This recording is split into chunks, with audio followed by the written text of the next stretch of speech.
पहिल्या दिवशी बातमी चालली टीव्हीवर की 6 लोक विमान प्रवासामध्ये होते.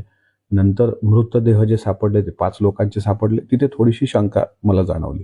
तर पूर्वी मी देवगिरीला पण जाऊन आलो त्याच्यानंतर. तिथं जे काही लोकं होती, त्यांच्यातल्या चर्चा मी ऐकल्या की साधारणपणे माळरानावर जर कागदं पडलेली आहेत बारामतीच्या, तर कागद जळलेल्या अवस्थेत का नाही?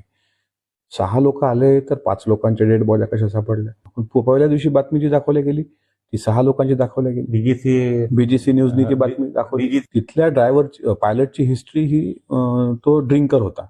त्याच्यानंतर ते म्हणतात की आम्ही पायलटमध्ये दोघं जण काही ट्रॅफिकमध्ये अडले. नंतर काही लोक मग ते 2 पायलट बदलले गेले.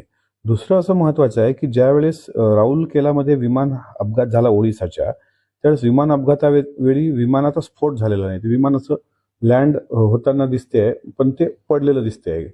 ओडिसा के राऊरकेला में विमान हादसा, 9 सीटर विमान क्रॅश. आता 9 सीटर विमान क्रॅश झाल्यावर तिथं कुठं स्फोटाचे धूर दिसत नाहीत, पण जिथं अजितदादाच्या विमानाने सीसीटीव्ही घेताना म्हणजे ते पलटी घेताना दिसतंय, ते पडल्यानंतर काही वेळानंतर मग त्याचे 5 ते 6 वेळ त्याचा स्फोट होणं आणि त्याच्यानंतर अजितदादाची तिथं बॉडीनं सापडणं. आता घड्याळ पहिल्या दिवशी काय दाखवलं गेलं मीडियामध्ये की त्या घड्याळावरून ओळख पटली.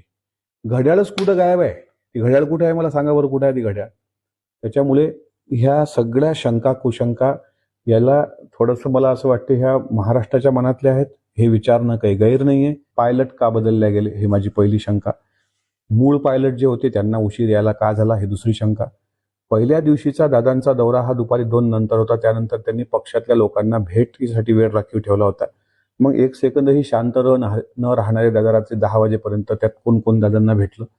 दुसऱ्या दिवशी म्हणजे त्या दिवशी दादा ताफा घेऊन सरळ पुण्याला जाणार होते. पुण्यावरून बारामतीला त्यांच्या ड्रायव्हरने पण सांगितलेलं आहे काकांनी. त्याच्यानंतर ते अचानकपणे विमानात जायला कोणी सांगितलं, कशा कशा सभा दुसऱ्या दिवशी कोणी कोणी घेतल्या, हे सगळं गुपित रहस्य आहे.